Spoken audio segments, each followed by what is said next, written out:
All right, welcome back to Real Talk with me, Bowie and Nathan Najib. Today, I've got 6 questions for Nathan covering interest rates, investor activity, house prices, and where the market is heading.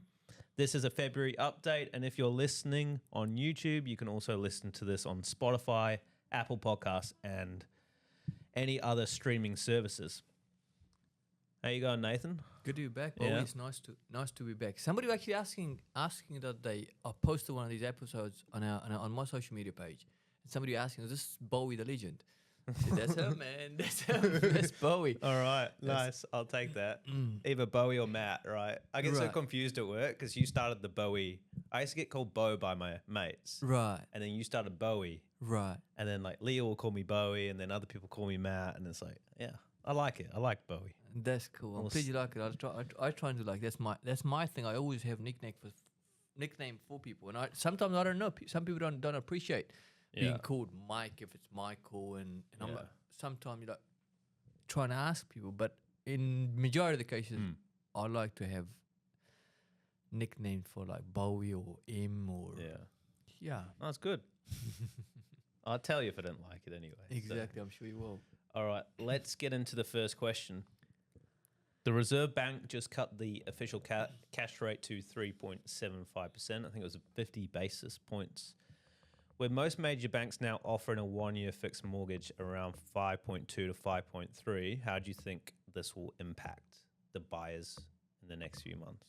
Yeah, it gives a bit of positive energy for sure in the marketplace, and people who've got approvals and they can buy properties. It makes it easier for them.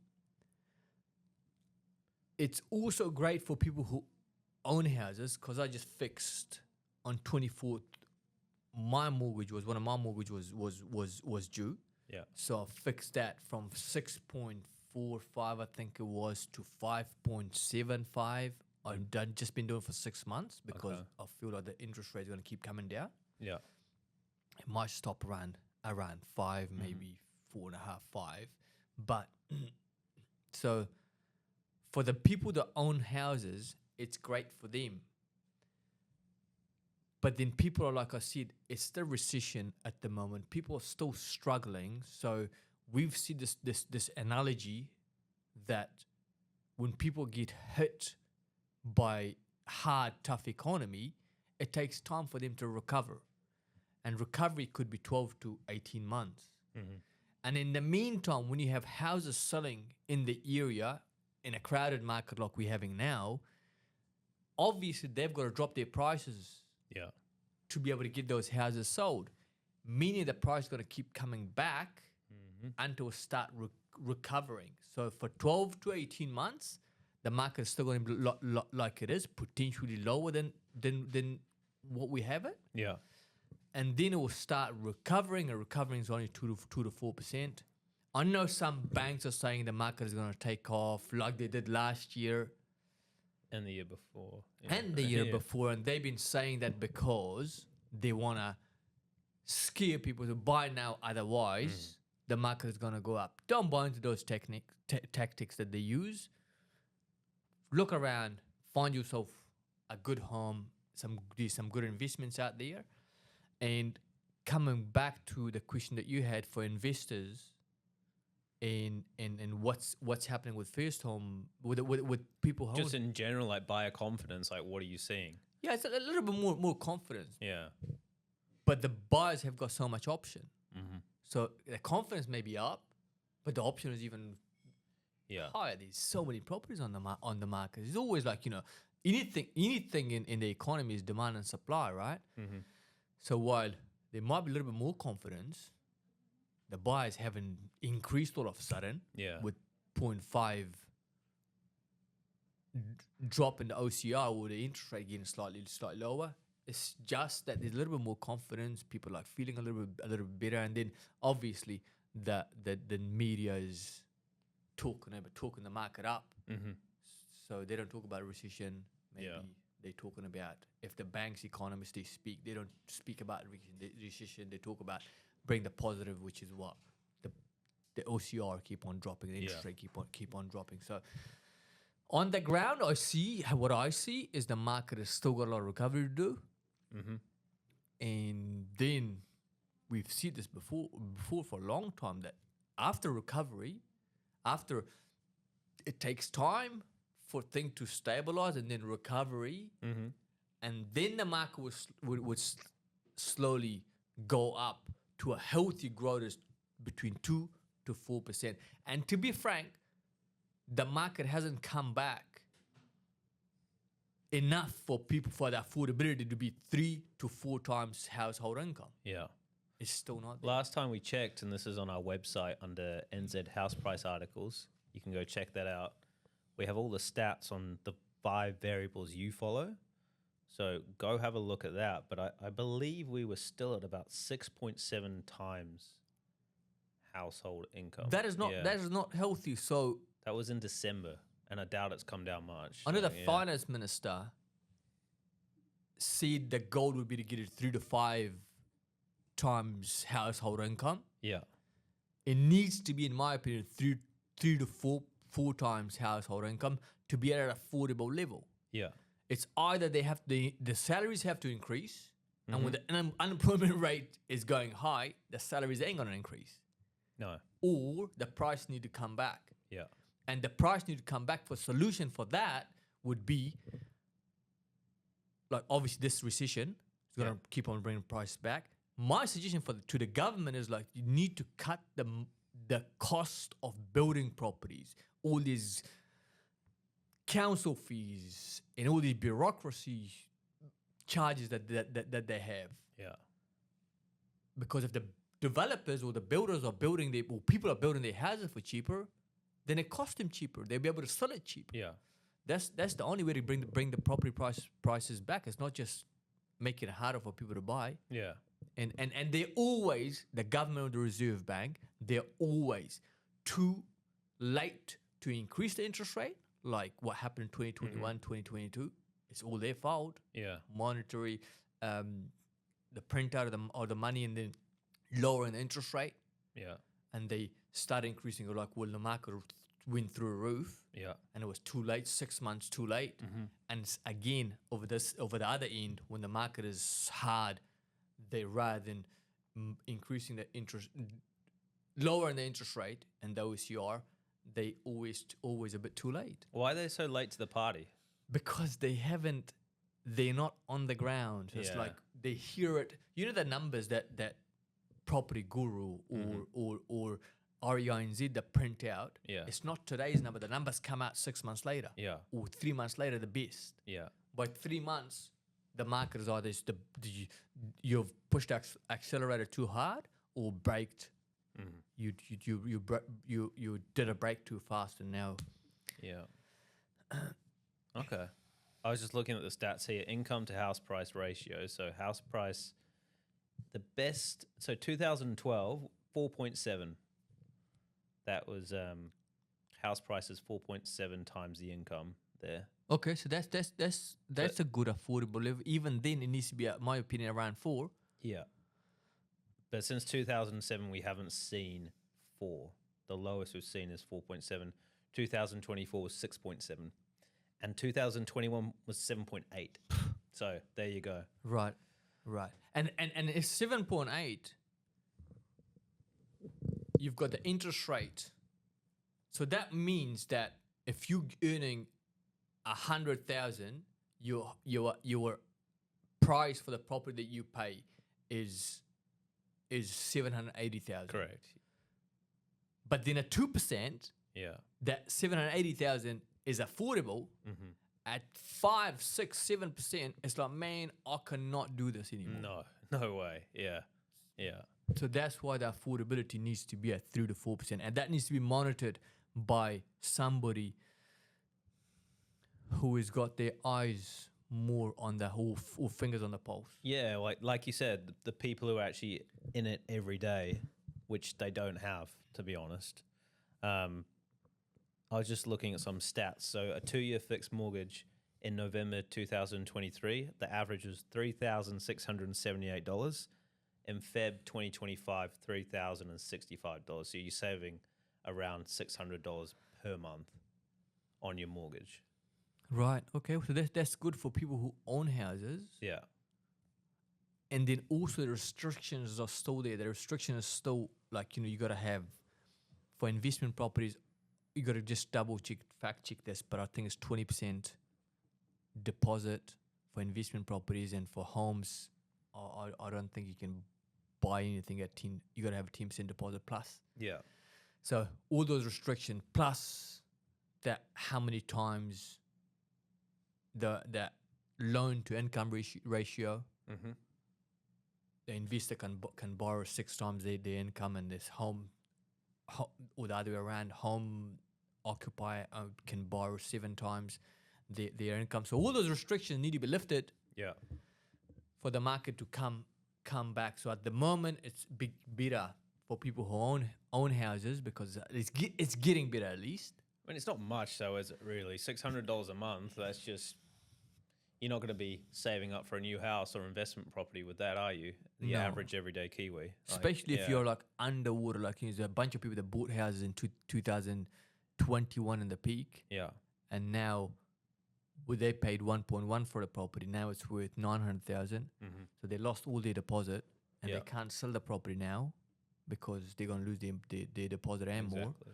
So it takes a little while for people to recover. Like we've spoken about this, like, getting a hit by a punch, like Joseph Parker knocked the guy out over the in the The weekend. Congo guy. Right. And the guy was dizzy for a little while, right? Yeah. It took him a little while to recover. Yeah. So that's where the economy is at. Yeah.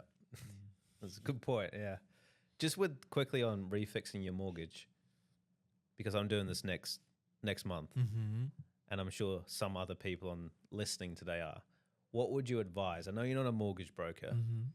but do you think a 6 month and then maybe a longer term? Yeah. Yeah. I just did fixed one of my mortgages, as I said, and I fixed 6 months because I know, because the next one was a year, I think it might have been 4.99, and I fixed it at 5.79 because in 6 months' time, whilst I may be paying slightly more, I think the mortgage rate may come up 4.5. Okay. 4, yeah, and then I reckon I'll fix it in the next time, 6 months, for a little bit longer, Yeah. because then the market would have hit the bottom perhaps, and once it hits the bottom, then they kind of like leave the interest there where it is, Yeah. and then once the market kind of takes off, they kind of like, Okay. yeah. Cool. All right. Reports are showing investors are returning. Are you seeing this, and do you think first home buyers should be worried about this increased competition? Would you say they're buying the same houses? Not always. Yeah, not always. I don't think the investors are that active. I'm not buying properties. I'm not looking at buying houses because at the moment the interest rate is still high, Yeah. and I'm not getting a return on investment. Yeah. So I know that astute investors, they're buying from developers who are in trouble. They're buying block or townhouses, maybe, or they're buying unfinished buildings that they started development but they can't finish it. Yeah. Some of them buying some land because they bought, these old developers acquired a whole lot of land, and they can't build on it because they can't borrow money. And when you own a bunch of lands, it's just costing you. Yeah. So they're offloading that at a loss, I should add, in majority of the cases. But investors are not that active yet because it doesn't make sense financially. Yeah. They're looking at, for investment, most investments are potentially slightly different than what the first home buyers may be. A first home buyers market majority maybe between 700, 800,000. Okay. A lot of first home buyers. And then the investors, I suggest they be looking at, for example, we saw what down Tucker for 489. Yeah. Need a whole lot of work, and a lot of not first home buyers were interested in it. But I do encourage first home buyers to look at those properties. You can get it for a pretty good buy. Yeah. Add a bit of value to it, if you're a builder in particular, and then borrow against it in Yeah. 6 to 12 months' time and potentially buy something else. Yeah, as long as it's structurally sound, right? It's just mainly cosmetic. Yeah. Nice. Okay. Yeah. In terms of like going back to the investors, right? The government, they've just eased rules on the active investor plus visa. So this makes it easier for foreign investors to enter the market. Mm-hmm. So what do you think this will impact the property prices? They've only just eased the rules on this. So if you got $15 million, I believe, in equity, you can invest now in New Zealand. Okay, that's good. And it's like $27,000 to get this visa. Right. Do you think this will, why do you think they're doing this, first of all? And is it a good thing? Yeah. It's great for the economy.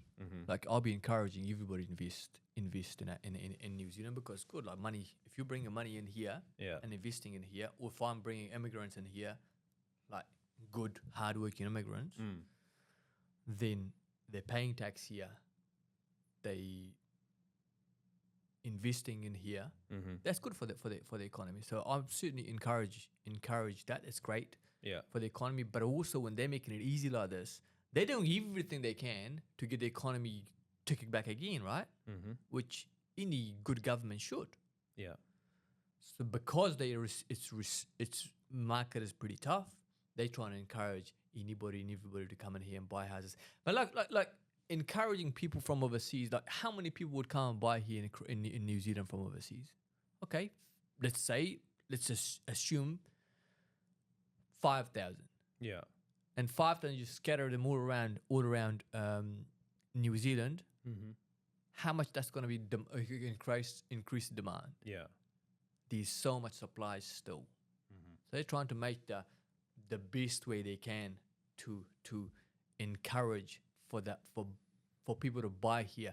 My suggestion, if I was a weekend advisor to the government, I would tell them to make it cheaper, like get rid of all the costs that reserve contribution, or maybe lower it to encourage people to build houses. If there's no profit, people just not going to build houses. Yeah. And if there is enough profit, with getting rid of all this money that you have to pay to the council, Yeah. then they can drop their prices without having to go out of business. We don't want developers out of business. No. We don't want anybody out of business. If you're a country which is your business is to keep people in the business, Yeah. then you've got to make it easy for everybody to trade or to buy houses, to build houses, to invest. It makes total sense for the economy to tick. Yeah. Okay. Where are we at? Well, we can wrap it up there. Do you want to add anything else that you've seen in February? Anything to do with the market? I think that be careful what advice you get. I've always talked about this. Like the advice that you get from people can play a big role, especially when you're buying investment properties, because everybody is thinking about what is in it for them. So if somebody's selling you something, question it. There's nothing wrong. Like we've been told from day dot that just follow whomever the professional may be, right, or the expert may be. There's so many experts. Exactly. It's hard to choose or find an expert nowadays. Yeah. Right. So question that. If the banks are telling you that the interest rate, you better buy before the market takes off again, question it. Listen to some podcast. And if people are trying to sell you houses or townhouses or investment firms are trying to say you better buy this because the market is going to be doing da-da-da-da, Yeah. don't buy into it. If they're doing a good deal for you, go and shop around. There's plenty of options there. So that would be number one. And number two, if you're looking to sell your home, remember when you're buying and selling in the same market, that's okay because it sounds, as human beings, we hate losing than gaining. So if you say if you want to encourage somebody you're going to lose this much, but you're going to gain this much. They think about losing. They don't even think about gaining. So that fear of losing is going to stop them to make the move. So what I'm suggesting is have a look around if you're gonna lose slightly, if you own the property for long enough, if you own it before 2020, then you're not really gonna lose money because the market went up, it's come back 30% or so. Yeah. So you still get more than what your house was worth before COVID. Yeah, you'll profit on that, right? Right. But then you buy into the same market. Exactly. So Yeah. property price might have come back. Yeah. It might have been worth 1.5. It may be worth now 1.25. Okay, your property's come back by 250,000. But if you're buying a section to build or buying another property at 1.7, that property would have come up by 10, 15, 20%. Yeah. So if you're buying a bigger house in particular, upgrading, you're gonna make money really. Yeah. Because you may lose 250,000 here, you will gain 300,000 there when you're buying an expensive house. So think about that if you are thinking about selling. So at the end of the day, it's not end of the world. Your property is worth less than in 2021 because the market has come back right across. Yeah. It's not that your properties only come back by 30% or whatever. Yeah. The next properties come back 30% as well. So that would be my two things that I would bring up. Take the right advice, and then if you're looking to sell, look at selling now, and then the next house you buy, you can bargain on and when you're buying, because when you got oversupply, you may not get what you want for it when you sell, but you've got power when you look at to buy Yeah. a property. So those are two things that I'll suggest be mindful, because those are questions that people Is that ask. what they've been asking? Yeah. Yeah, Okay. so like, what is like, there's so much a different advice. Some people say the market's going to go up, some people say it's going to come down, and da. And also, I'm thinking about selling, but if I sell, my house was worth $250,000 or less, but I'm still looking to buy something else. Like, okay, right, you might lose a little bit of money, but that's okay because you're going to make some money over the other end. Yeah. Yeah. Great. And if you want advice, we're here, Najib Real Estate. You can contact us investing, selling, buying, get in touch. We don't mind if you're from Auckland. We're in Christchurch, but we're willing to help. Nathan, you've been helping people coming through email. So, yeah, contact us. I get emails, I get calls. I got some guy, I'm talking to him today at 7:30. The guy's looking to sell his investment property and buy something else in Auckland. He's wondering what I would do. So I said, yeah, we have conversation at 7:30. So no problem at all. We here to help, and we advise you what we think is best for you. Exactly. Great. All right. Thank you, everyone. We'll wrap it up there.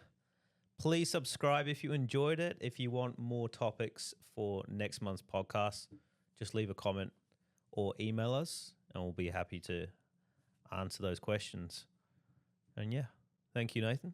Watch the past episodes that we've done as well. In particular, that we talked about, we called last year the Year of Chaos. Yes, that's if you go into our YouTube channel, that is the NZ house price one. And then we did a prediction Yeah. for this year, and it feels like it's unfolding exactly what we've been predicting, huh? Yeah, and you actually teach them in the video on how to predict the market. It's not easy to predict exactly what's going to happen, but you can kind of see the trends, and that's what we show you in the video. So make sure to watch that. It's just called NZ House Prices, Najib Real Estate. Perfect. All right. Thank you. Goodbye, everyone. See you next time. Thank you, Bowie.